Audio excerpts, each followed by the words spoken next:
నమస్తే వార్తలకి స్వాగతం వివరాల్లోకి వెళితే తిరుపతి జిల్లాలో 2 రోజుల పర్యటన ముగించుకుని మధ్యాహ్నం రేణిగుంట విమానాశ్రయం నుంచి తిరుగు పయనమైన భారత రాష్ట్రపతి ద్రౌపది ముర్ముకు సాదర వీడ్కోలు లభించింది. హోంమంత్రి వంగలపూడి అనిత, తిరుపతి జిల్లా collector doctor Venkateshwar S, DIG Shimoshi Vajpayee, జిల్లా SP Subbarayudu, Tirupati MLA Arani Srinivasulu, Tirupati parliament సభ్యులు ఎం గురుమూర్తి తదితరులు భారత రాష్ట్రపతికి సాదర వీడ్కోలు పలికిన వారిలో ఉన్నారు.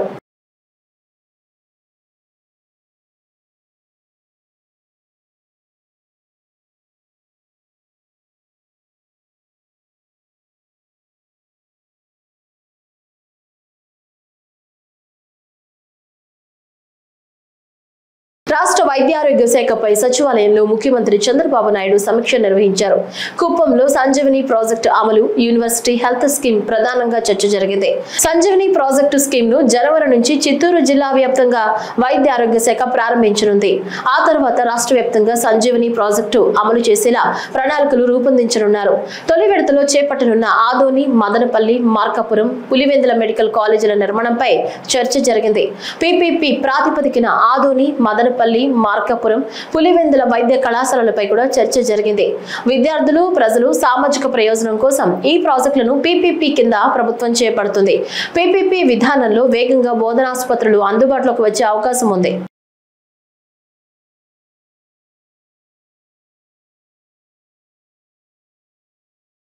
తిరుమల శ్రీ వెంకటేశ్వర స్వామి వారిని శుక్రవారం ఉదయం భారత రాష్ట్రపతి శ్రీమతి ద్రౌపది ముర్ము దర్శించుకున్నారు. ముందుగా పద్మావతి విశ్రాంతి భవనం నుంచి బయలుదేరిన ఆమె తిరుమల క్షేత్ర సంప్రదాయాన్ని పాటిస్తూ శ్రీ భూ వరాహ స్వామి వారిని దర్శించుకున్నారు. అక్కడి నుంచి శ్రీవారి ఆలయానికి చేరుకున్న రాష్ట్రపతికి TTD chairman BR Naidu, EO Anil Kumar Singhal, అదనపు ఈవో సిహెచ్ వెంకయ్య చౌదరి సాదరంగా ఆహ్వానించగా అర్చక బృందం ఆలయ మర్యాదలతో ఇస్తికాఫాల్ స్వాగతం పలికారు. ఆలయంలో ధ్వజస్తంభానికి నమస్కరించిన అనంతరం రాష్ట్రపతి శ్రీవారిని దర్శించుకున్నారు. ఆమె వెంట రాష్ట్ర దేవాదాయ శాఖ మంత్రి ఆనం రామనారాయణ రెడ్డి ఉన్నారు. అనంతరం రంగనాయకుల మండపంలో రాష్ట్రపతికి వేదాశీర్వచనం చేశారు. చైర్మన్, ఈవో శ్రీవారి చిత్రపటాన్ని, తీర్థ ప్రసాదాలను, టీటీడీ 2026 క్యాలెండర్ డైరీలను రాష్ట్రపతికి అందజేశారు.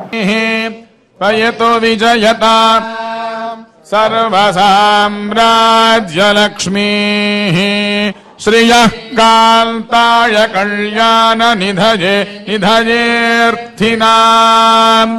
श्रीवेङ्कटनिवासाय श्रीनिवासाय मङ्गलम् लक्ष्मी प्रसन्न वेङ्कटेश्वर प्रसाद सिद्धिरस्तु सकल कल्याण समृद्धिरस्तु।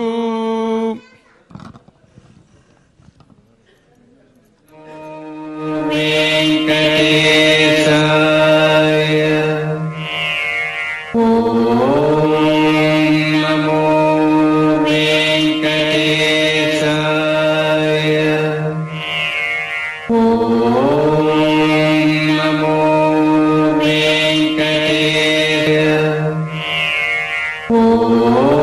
ప్రతి కుటుంబం నుంచి ఒక్కో పారిశ్రామికవేత్తను తయారు చేసే విధంగా అధికార యంత్రాంగం పనిచేయాలని, ప్రజలను చైతన్యపరిచి పారిశ్రామిక రంగంపై అవగాహన కల్పించాలని రాష్ట్ర సూక్ష్మ, చిన్న, మధ్య తరహా పరిశ్రమలు, గ్రామీణ పేదరిక నిర్మూలన, ప్రవాసాంధ్రుల సాధికారత సంబంధాల శాఖ మంత్రి కొండపల్లి శ్రీనివాస్ దిశానిర్దేశం చేశారు. సచివాలయంలోని 2వ బ్లాక్ లో ఉన్న సమావేశ మందిరంలో పరిశ్రమల శాఖ అధికారులు, 26 జిల్లాల జనరల్ మేనేజర్లతో మంత్రి సమీక్షా సమావేశం నిర్వహించారు.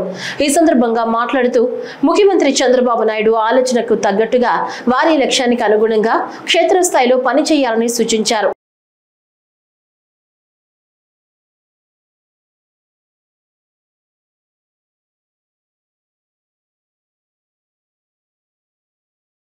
రాజధాని రైతుల సమస్యలను పరిష్కరించి న్యాయం చేస్తామని మంత్రి నారాయణ అన్నారు. వెంకటపాలెం, ఉద్దండరాయునిపాలెంలో ఆయన పర్యటించారు. అంగన్వాడీ, హెల్త్ సెంటర్ల నిర్మాణ భవనాలను పరిశీలించారు. ఈ సందర్భంగా మాట్లాడుతూ అమరావతి సిటీస్ పేరుతో 15 అంగన్వాడీ సెంటర్లు, 14 హెల్త్ సెంటర్లు పూర్తి చేశామన్నారు.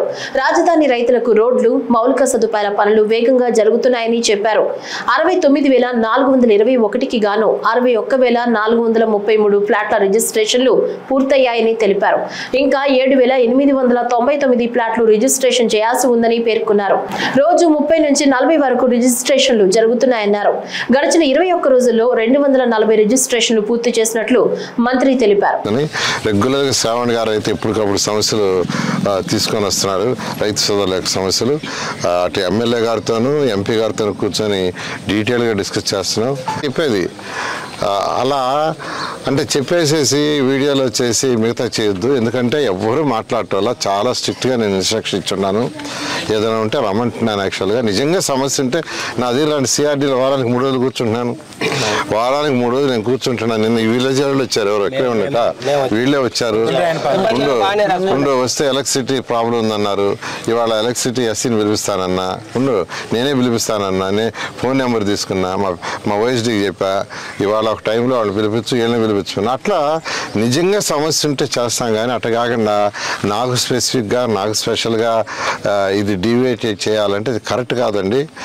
అటువంటి వాటిని ఎన్కరేజ్లో ప్లాట్లు అలాట్ చేయడంలో మొత్తం 69,421 మందికి ప్లాట్లు ఇవ్వాల్సి ఉంటే 69,421 మందికి అందులో 61,000 ప్లాట్లు ఇవ్వాల్సి ఉంటే 61,433 ప్లాట్లు రిజిస్ట్రేషన్ వాళ్ళకి అలాట్ చేసాం. అలాట్మెంట్ అంటే ల్యాండ్ ఇచ్చారు. ల్యాండ్ పుల్లింగ్కి వాళ్ళకి లేఅవుట్ సైజ్ ప్లాట్లు అలాట్ చేయడంలో 69,421 ప్లాట్లకు గాను ఈ రోజుకి 61,433 ప్లాట్లు చేసాం, రిజిస్ట్రేషన్ చేసాం. కేవలం 7,988 ప్లాట్లు రిజిస్ట్రేషన్ చేయాలా. అవి కూడా అంటే చేయటంలో కొన్ని కారణాలు ఏంటంటే కోర్టు కేసులు. ఒక 312 మంది రైతుల మధ్య కోర్టు కేసులు ఉన్నాయి. ఇంటర్నల్ డిస్ప్యూట్స్ అంటే అన్నదమ్ములు వాటి మధ్య 279 ఉన్నాయి. ఇలా డాక్యుమెంట్స్ ఇంకా వాళ్ళు పూర్తిగా ఇవ్వక వచ్చి 184 ఇట్లా ఇవన్నీ అనలైజ్ చేసి యాక్చువల్గా 1 by 1 సాల్వ్ చేస్తూ రిజిస్ట్రేషన్ చేస్తూ వస్తున్నాం. రోజుకి ఇప్పుడైతే 30 జరుగుతున్నాయి. రోజుకు 30, 40 మొన్నటి వరకు 80 జరుగుతున్నాయి. అంటే వచ్చినాయి కాబట్టి గత నెల 29వ తేదీ నుంచి నిన్న 20వ తేదీ వరకు తీసుకుంటే మొత్తం 231 మంది రైతులు 443 ప్లాట్లు రిజిస్ట్రేషన్ చేయించుకున్నారు. మత్స్యకారుల సంక్షేమానికి కూటమి ప్రభుత్వం కట్టుబడి ఉందని రాష్ట్ర సాంఘిక సంక్షేమ శాఖ మంత్రి డాక్టర్ డోల బాల వీరాంజనేయ స్వామి అన్నారు. ప్రపంచ మత్స్యకార దినోత్సవాన్ని పురస్కరించుకుని టంగుటూరు మండలం తూర్పు నాయుడుపాలెంలోని చెన్నకేశవ స్వామి చెరువులో శుక్రవారం ఉదయం ఆయన చేప పిల్లల్ని వదిలారు. ఈ సందర్భంగా మంత్రి డోల బాల వీరాంజనేయ స్వామి మాట్లాడుతూ జిల్లాలోని అన్ని రిజర్వాయర్లు, ట్యాంకులు, చెరువుల్లో 7 లక్షల చేప పిల్లల్ని వదలనున్నట్లు చెప్పారు. ఈ ఏడాది మంచి వర్షాలు కురిశాయని రిజర్వాయర్లు, ట్యాంకుల్లో పూర్తి స్థాయిలో నీరు చేరిందన్నారు. చేప పిల్లల పెంపకం వల్ల మత్స్యకార సొసైటీలకు, గ్రామ పంచాయతీలకు ఆదాయం సమకూరుతుందన్నారు. మత్స్యకారులకు కూటమి ప్రభుత్వం వేట నిషేధ భృతిని 20,000 రూపాయలు అందిస్తోందన్నారు. వేటకు వెళ్లే మత్స్యకారులకు బీమా సౌకర్యం కూడా కల్పిస్తున్నామన్నారు.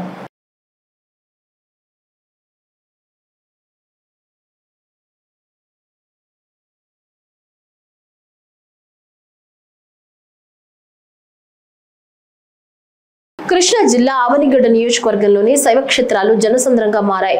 వేకువజాము నుంచి వేలాదిగా తరలివచ్చిన భక్తులు పుణ్యనది స్నానం ఆచరించి ఆలయాల్లోని పరమేశ్వరునికి నదీ జలాలు, పాలు, విభూతి, పంచామృతాలతో అభిషేకాలు నిర్వహించారు. పుణ్య కార్తీక మాసం ముగిసి పాడ్యమి గడియలు రావడంతో శైవక్షేత్రాల వద్ద ఉన్న కృష్ణా నదిలో మహిళలు పుష్కర ఘాట్ల వద్ద ప్రత్యేక పూజలు నిర్వహించి పోలెమ్మను దీపాలతో అలంకరించి నదిలో సాగరంపారు.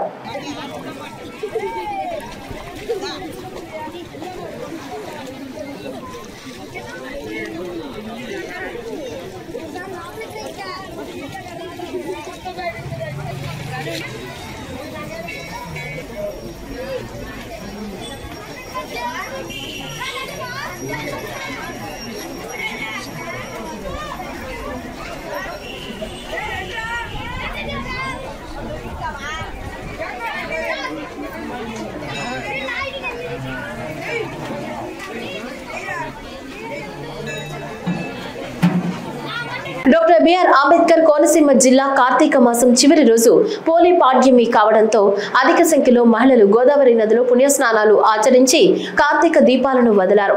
జిల్లాలోని ద్రాక్షారామం, మురుమళ్ళ, కుండలేశ్వరం, ఏకదశ రుద్రులు, అమలాపురం చెన్నమల్లేశ్వర స్వామి ఆలయం, శివకోటి శివాలయంతో పాటు గోదావరి నదీ పరివాహక ప్రాంతాల్లో అధిక సంఖ్యలో భక్తులు దీపాలు వదులుతూ కనిపించారు. నిత్య కళ్యాణం పచ్చతోరణంగా విరాజిల్లుతున్న మురుముళ్ల శ్రీ భద్రకాళి సమేత వీరేశ్వర స్వామి ఆలయంలో కార్తీక అమావాస్య సందర్భంగా లక్ష దీపోత్సవం ఘనంగా జరిగింది.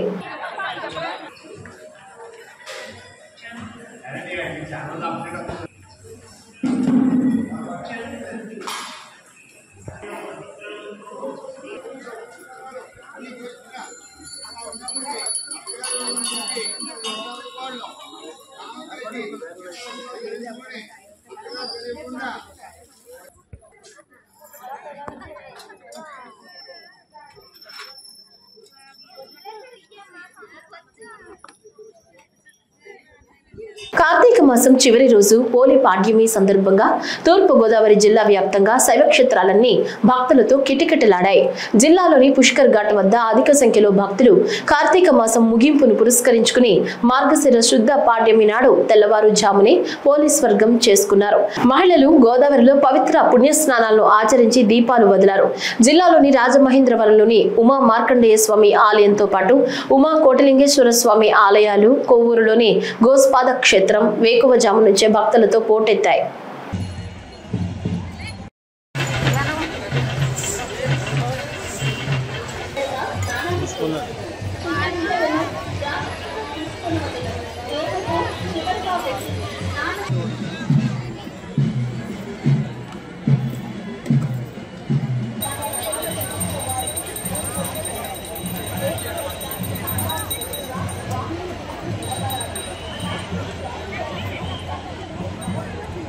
అలాగే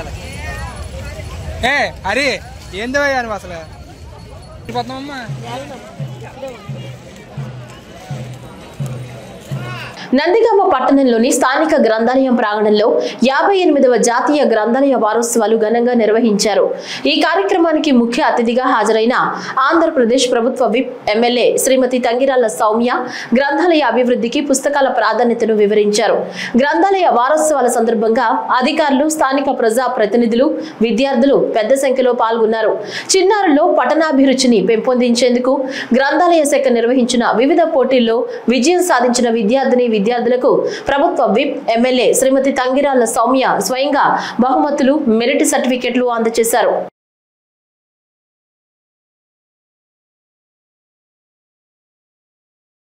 58వ జాతీయ గ్రంథాలయ వారోత్సవాల సందర్భంగా కృష్ణా జిల్లా గ్రంథాలయ సంస్థ ఆధ్వర్యంలో జగ్గయ్యపేట గ్రేడ్ 1 గ్రంథాలయంలో 14 నుంచి 20 వరకు నిర్వహించిన వివిధ కార్యక్రమాల ముగింపు సభ ఘనంగా జరిగింది.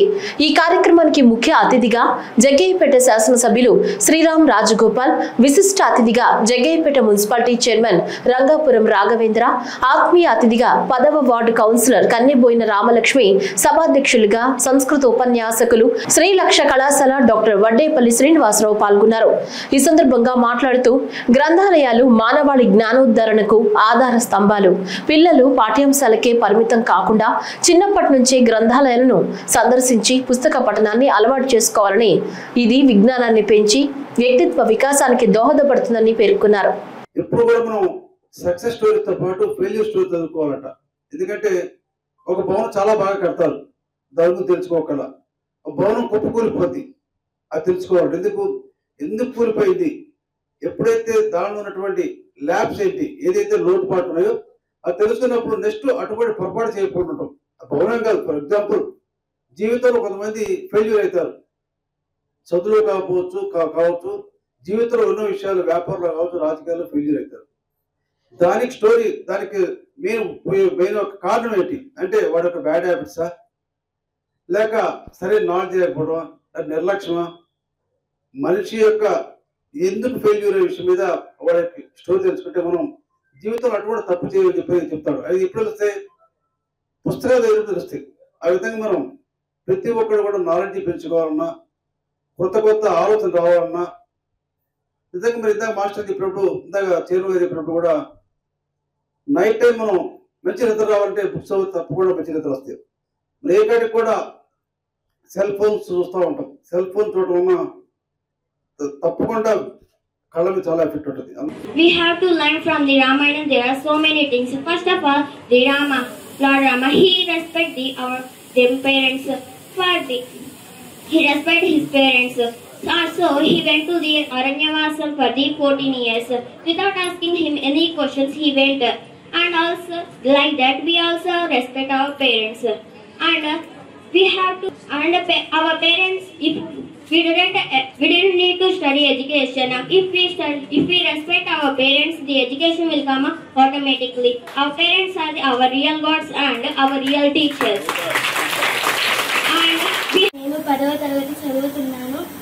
నేను ఎస్ఏ కాంపిటీషన్లో రామాయణం గురించి రాశాను. రామాయణం అనేది సాంప్రదాయానికి సంబంధించిన గొప్ప కావ్యం.